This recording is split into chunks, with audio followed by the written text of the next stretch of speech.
now I'm going to think about claims evidence and expertise. So one thing that you need to get used to is that there are perceptual biases in science. That means that science is not always perfect. You should have grasped that from testing treatments. But also, it's nowhere near as objective as people think it is. And also, you need to be able to assess levels of expertise and think about how you need to weigh evidence. Because when you're doing your literature review, you need to select which papers you believe most and which ones you don't. So, here are two people. One of them is stuck on a desert island.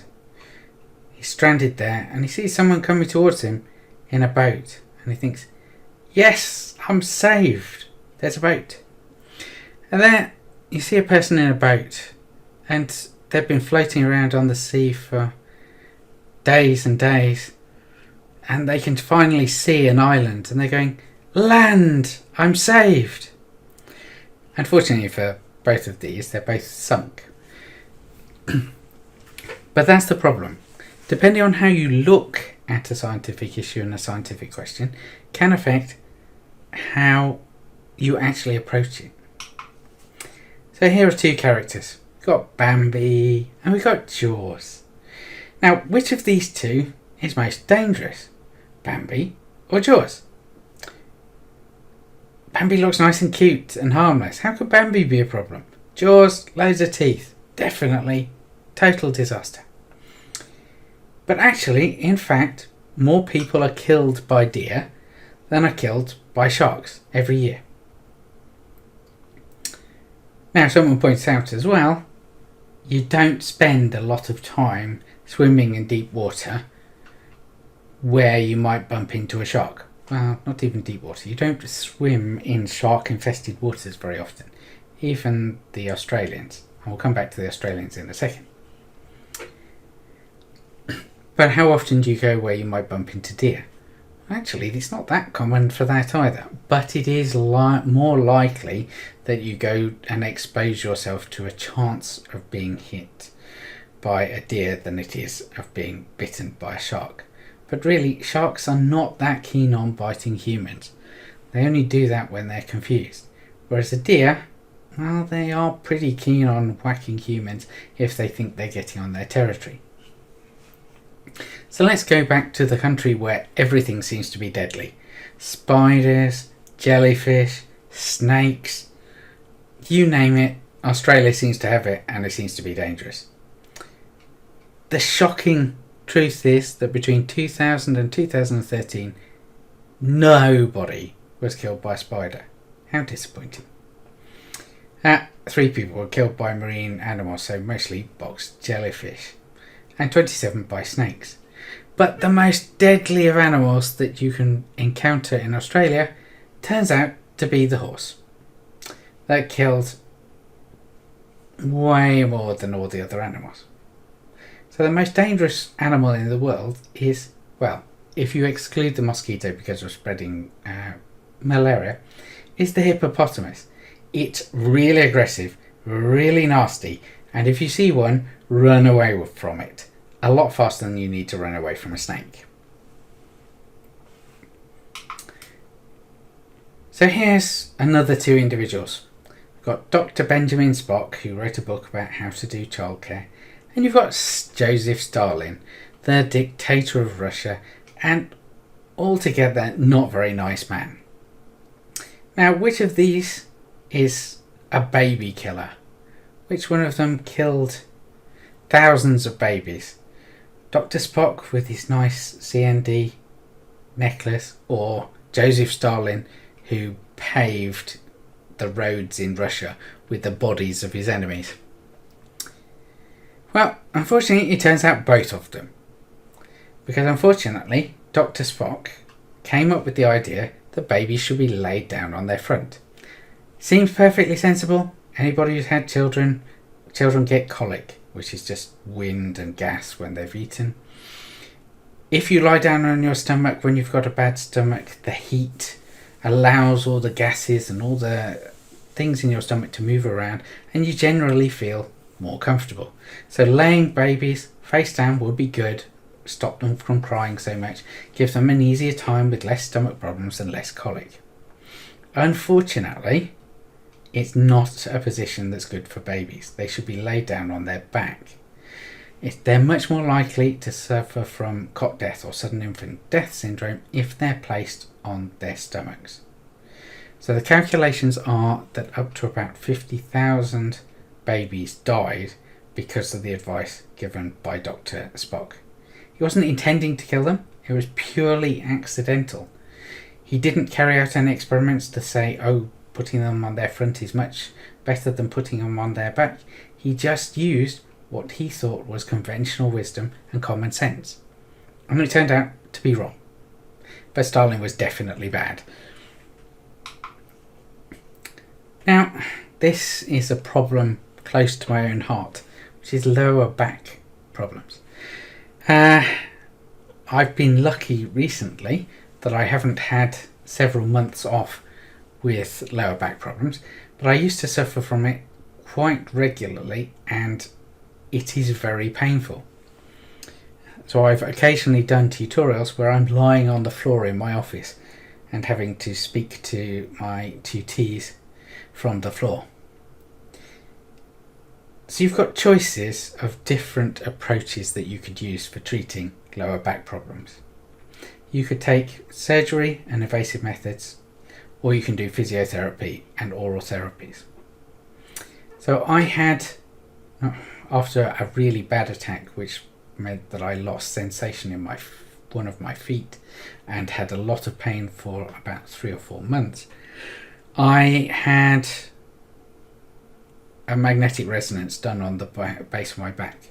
And then I took it to 3 different doctors.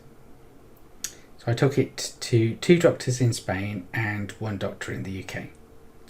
So the 2 doctors in Spain, one of them was an anaesthetist. So his view was I needed a cortisone injection into the spine. It's not a permanent solution, but it eases the pain for then you get over that particular severe episode and you can get back to using it to normal life. The second doctor was a surgeon, so he wanted to do disc fusion or disc replacement. Now the problem with that is it can make it better, but potentially surgery can have a negative side of it going wrong and making it much worse. The doctor in the UK, well, first the physiotherapist in the UK, gave me a book called Unlocking Your Back, where you have to lie on your front, a la Dr. Spock. A set of stretches I had to do, and the doctors also gave me non-steroid anti-inflammatories, so that would usually be ibuprofen. I had diclofenac, codeine and paracetamol combined together, which is called cocodamol, and diazepam, which is a relaxant. Now, once you take all of those, you definitely don't care. Your back can hurt as much as you like, but you're thinking, I feel good, don't care. The problem is me being safe to go to work, because the codeine in the cocodamol makes me extremely dizzy and quite dangerous on the underground.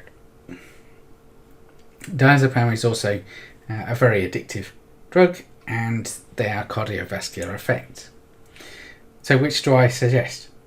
I don't know. I'm not so keen on the surgery. I've had the cortisone injection and I've used the physiotherapy and oral therapy. But there is no definitive, absolutely best solution. Effectively, they do pretty much the same whichever pathway you go.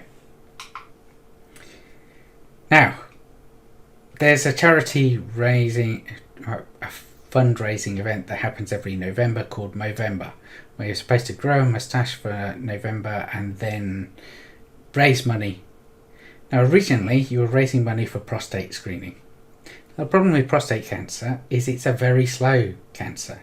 So when they autopsy all men, they find that they've got prostate cancer. But you can be unlucky and get a fast growing one, which will kill you relatively quickly. Now the problem with the tests and screening that's available is it's not hugely reliable. So it can tell you you've got prostate cancer. Yes, fine. But is it the prostate cancer that's going to kill me in a week or 1 month or a year? Or is it the one that I can live with for the next 50 years and not actually have any kind of problem? Now, it can't tell you that. But if you have prostate surgery, then there are potential negative effects from that. So that is incontinence and other problems. So you're likely to perhaps be infertile, and you're going to have erectile problems. So what should we do? What's the real thing we should be doing? So in the end, the people who are raising money in Movember decided to change it to male mental health, because that is something that kills far more men than prostate cancer. Now, if you read testing treatments, you'll find that there's an example in breast cancer. So there's issues to do with breast cancer. Think about screening. Think about people who have a history of breast cancer in their family. Should they have preventative mastectomies? Should women have mastectomies later, and lymph node removal? And does Herceptin work in every single case? There are no easy yes and no answers in any of these problems involving medical treatments. Now, how do we collect together evidence? So this is an important triangle or pyramid, which is the hierarchy of evidence. So at the bottom are the anecdotes, basically, although they're written up in scientific journals. These are case reports, opinion papers, and letters. So today I happen to see one which is to do with licorice. Licorice contains a compound which is not very good for you. Lots of things we like to drink and eat, like coffee and tea, which have caffeine, which is a minor poison, and even chocolate in large enough doses could kill you. So this person ate too much licorice and died because of heart failure. So that was a case report. It's not been tested out on a larger scale. It's just a one-off because this person was eating a bag and a half of licorice every day. They're unusual. Above that are animal trials. So you've seen the case of thalidomide. Animal trials didn't show any problems whatsoever. Humans, unfortunately, catastrophic. There's cross-sectional studies where you're studying groups of people from a particular location and a particular section of your population. There's case controls, which I mentioned before, where you select a group of people who've got the disease and an equally matched group of people who've not got the disease. There's cohort studies where you pick a large sample of people over a very diverse range of properties, and you usually follow them for a long period of time. Then there's randomized controlled trials, which are the typical experiment where you select a group of people, randomly assign them to a treatment and non-treated group, and you administer the treatment to see what the effects are. And then top of all, the strongest possible evidence is meta-analysis and systematic review. So what you do in meta-analysis is you take all the existing randomized controlled trials, and you, within that particular area that all have the same outcome and all gave the same treatment, and you synthesize them together to get a single view. You statistically bring it all together to say this is the definitive result. So that's what the British government does with its clinical recommendations, and you'll often see within medical journals. Things that are not scientific evidence: YouTube videos, anecdotes, gut feelings, instincts, common sense, Infowars, Green Med, etc. So most websites, these are not scientific evidence, and you shouldn't be using them to make any decisions.